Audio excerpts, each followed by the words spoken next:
Actually ഇത് problem എന്ന് പറയുന്നത് കുറച്ച് പുറത്തോട്ട് ബൾജ് ചെയ്ത് നിൽക്കുമായിരുന്നു. അപ്പൊ ആ ഒരു സമയത്തൊക്കെ ഇങ്ങനെ കുരങ്ങന്റെ ചെവിയാണ്, ആനച്ചെവിയാണ് എന്നൊക്കെ പറഞ്ഞിട്ടുള്ള മലയാളത്തില് ക്യൂട്ടായിട്ട് പറയുന്ന ആനച്ചെവി ക്യൂട്ടായിട്ട് അതിന് ക്യൂട്ടായിട്ട് ആ ക്യൂട്ട്നെസ് കുറച്ച് ഓവറാണെന്ന് എനിക്ക് തോന്നിയിട്ടുണ്ട്.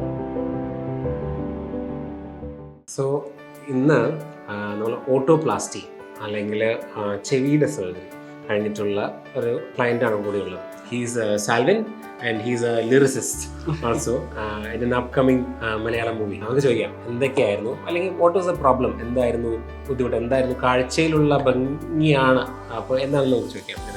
ആക്ച്വലി ഏകദേശം ഒരു 10ാം ക്ലാസ്സിൽ പഠിക്കുന്ന ഒരു സമയം തൊട്ടിട്ടാണ് ഒരു തോട്ട് അല്ലെങ്കിൽ അങ്ങനെ ഒരു ഇൻഹിബിഷൻ മനസ്സിൽ ഭയങ്കര സിവിയർ ആയിട്ട് ഇങ്ങനെ തോന്നി തുടങ്ങിയത്.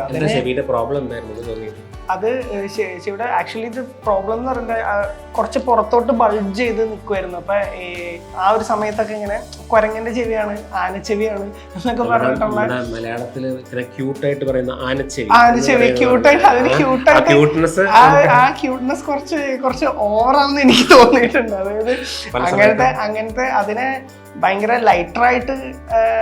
ലൈറ്റർ ആക്കാൻ വേണ്ടി പറയുന്ന പോലെ എനിക്ക് പലപ്പോഴും ഫീൽ ചെയ്തിട്ടുണ്ട്. അത് ലൈറ്റർ കാര്യമല്ല, അതിപ്പോ അങ്ങനത്തെ അത്രയും കുറച്ച് പുറത്തോട്ട് ഭയങ്കരമായിട്ട് ഒരു ബൾജിങ് അല്ലെങ്കിൽ ഒരു പ്രൊജക്ഷൻ നമ്മുടെ ഇയറിനോ, അല്ലെങ്കിൽ ഇപ്പോൾ സപ്പോസ് എൻ്റെ കേസിൽ ചെവിയായിരുന്നു, പക്ഷെ ചിലർക്ക് ഭയങ്കര വലിപ്പമുള്ള മൂക്കായിരിക്കാം, ചിലർക്ക് ഫേഷ്യലായിട്ടുള്ള എന്തെങ്കിലും ഫേസിന് ഒരു ലിഫ്റ്റ് വേണ്ട സിറ്റുവേഷൻസ് ആയിരിക്കാം. അങ്ങനെ പല റീസൺസ് ഉണ്ടാവും. അപ്പം എന്നെ സംബന്ധിച്ച് എൻ്റെ ഒരു തോട്ടിൽ എനിക്കൊരു സിവിയറായിട്ട് ഞാൻ ഭയങ്കര ആ ഒരു തോട്ട് പ്രോസസ്സിൽ കൂടെ കടന്നു പോയൊരു സിറ്റുവേഷൻ എന്ന് പറയുന്നത് ഏകദേശം ഒരു 10ാം ക്ലാസ്സിനൊക്കെ 10ാം ക്ലാസ് മുതൽ ആ ഒരു സമയത്താണ്.